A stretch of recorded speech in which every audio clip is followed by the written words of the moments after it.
Hey, everybody, and welcome back to the Deep Dive. We've got some really fascinating research excerpts to dig into today. Yeah, this one's juicy. For sure. It's all about romantic relationships, specifically between Mexican and white partners living in Texas. And we're going to be focusing on this concept of imposed Hispanicity. Oh, that sounds heavy. It is. It's a really interesting look at how some white partners label their Mexican significant others as Hispanic. Even when that's not how they identify themselves? Exactly. And we're going to be exploring the work of Jennifer C. Gillen. She's the one who did all those interviews, right? Yeah, a sociologist who interviewed like 50 couples across Texas to get to the bottom of this. 50 couples. Wow, that's pretty in-depth. It is. She really wanted to understand the motivations and consequences behind this whole phenomenon of imposed Hispanicity. So before we get too far, let's break it down. Okay, sure. What exactly are we talking about when we say imposed Hispanicity? Okay, well, first of all, the term Hispanic itself has a pretty loaded history. I mean, it's always felt kind of broad to me, right? Like lumping everyone together. Exactly. It was actually introduced by the U.S. government back in the 1970s. Really? I had no idea. Yep, as a way to try and categorize people from all these different Spanish-speaking backgrounds. Like a catch-all term.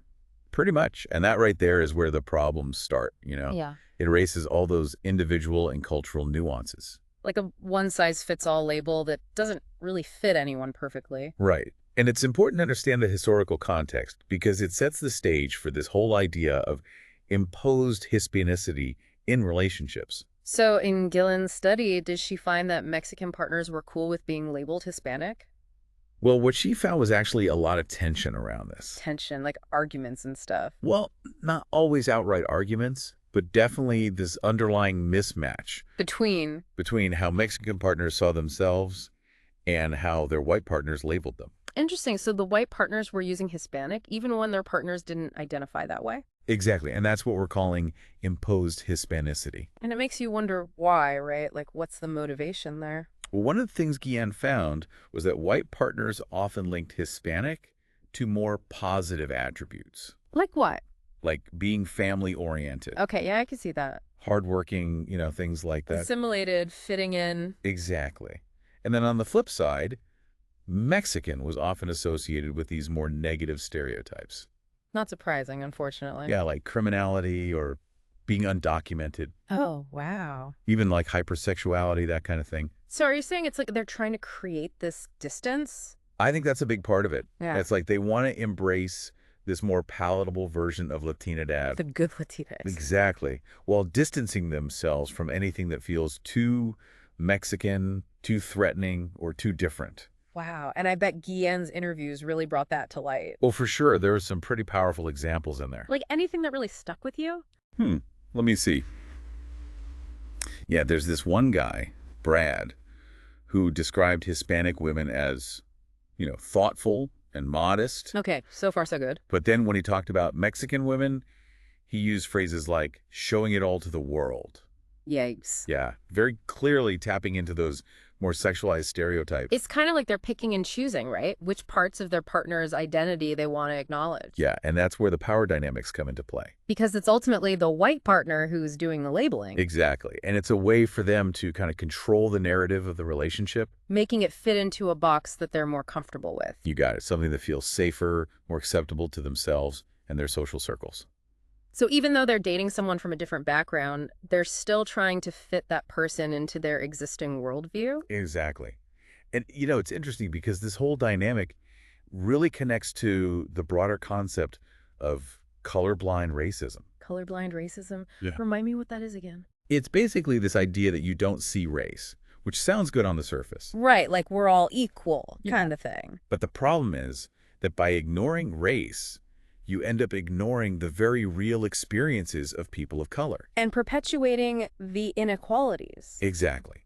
So, in a way, these white partners are saying, I don't see race, but their actions are speaking louder than words. Yeah, their choice of labels actually reveals some pretty deep-seated biases. And that's something we're going to unpack a lot more when we come back. For sure. This is just the tip of the iceberg, folks. Lots more to explore, so stay tuned. All right, we're back and ready to dive deeper into this concept of imposed Hispanicity. It's interesting because these stereotypes we've been talking about, they Yep. don't just appear out of nowhere. Oh, for sure. There's got to be some historical context there. Absolutely. You can't talk about this without acknowledging the long history of discrimination and marginalization that Mexicans have faced in Texas. I mean, we're talking centuries, right? Yeah, going all the way back to the 1700s. Yeah. So when we talk about imposed Hispanicity, It's not just about labels, it's about power. right, it's about how those labels are used to reinforce existing power structures and maintain a certain hierarchy. I'm starting to see how this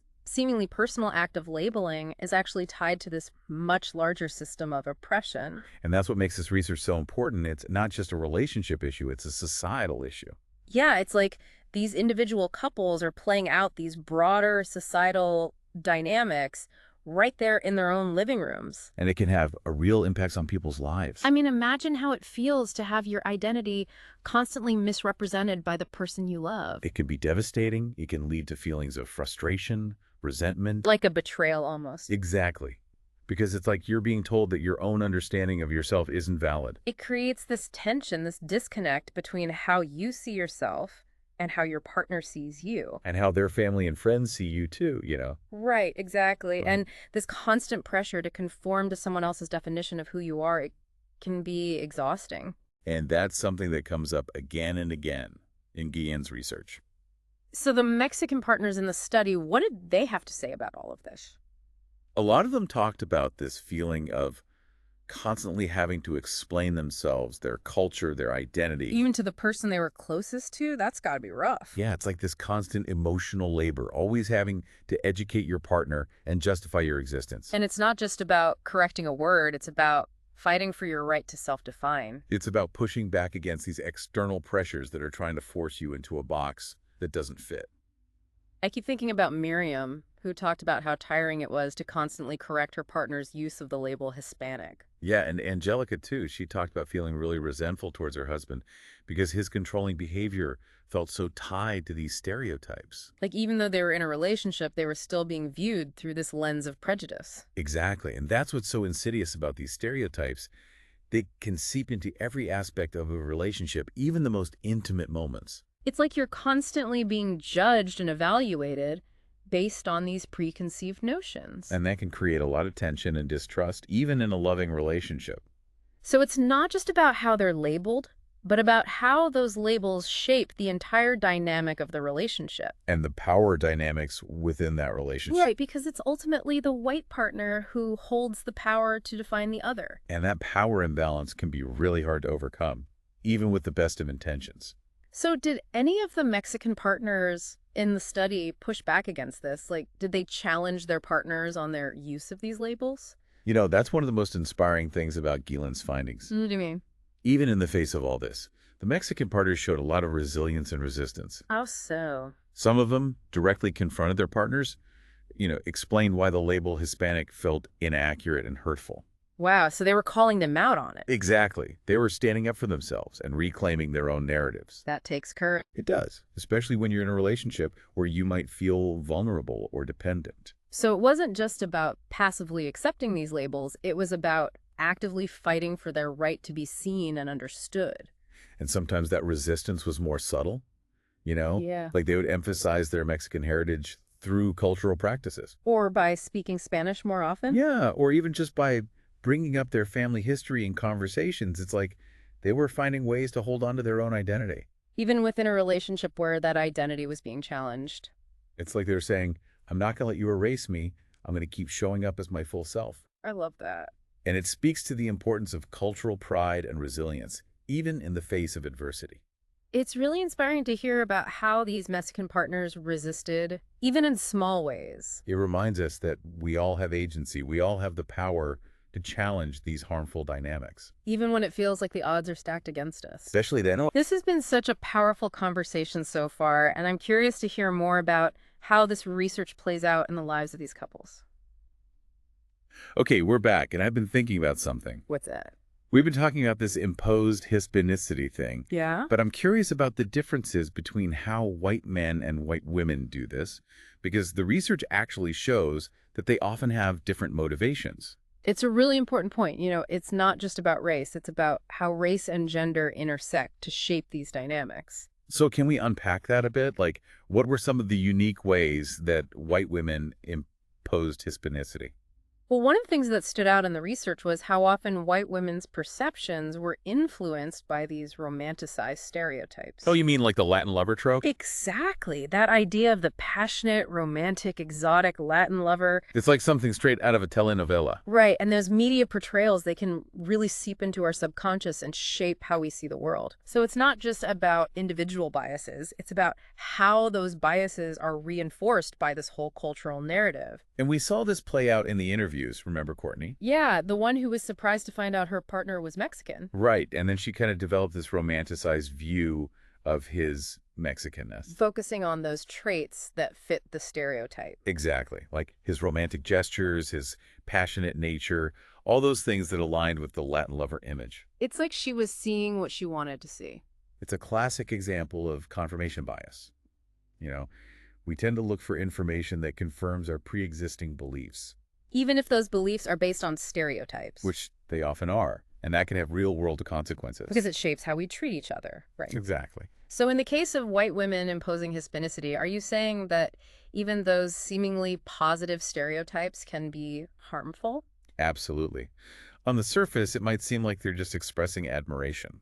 Yeah, like, oh, you're so romantic because you're Latin. Right, but what's often missed is that these stereotypes are still rooted in this colonial mindset. Like this idea that white women are superior and Latinx men are exotic and I don't know. Exactly, and it creates this power imbalance, even if it's not intentional. And it's not just about perceptions, it's about how those perceptions shape behavior, right? Like when white women buy into the Latin lover trope, it can lead to them expecting certain behaviors from their partners. So they might pressure them to be more romantic or more passionate. It's possible, and that can put a lot of pressure on Mexican men who are already navigating these complex cultural expectations. Wow, we've covered so much ground today. It feels like this conversation could go on forever. It really could. There's just so much to unpack when it comes to race, gender, and identity in relationships. I think one of the biggest takeaways for me is this idea that even with the best of intentions, we can still perpetuate harm. Yeah, we all have biases, whether we're aware of them or not. And it's our responsibility to examine those biases and do the work to unlearn them. To be open to feedback, to listen to our partners, and to be willing to change. And to remember that true love and intimacy require more than just affection. They require respect, understanding, and a willingness to see each other as we truly are, not as who we think they should be. Well said. It's been an absolute pleasure diving deep into this research with you. Likewise, always a good time. And to our listeners, thank you for joining us on the Deep Dive. Keep questioning, keep learning, and we'll see you next time for another deep dive into the complexities of human connection.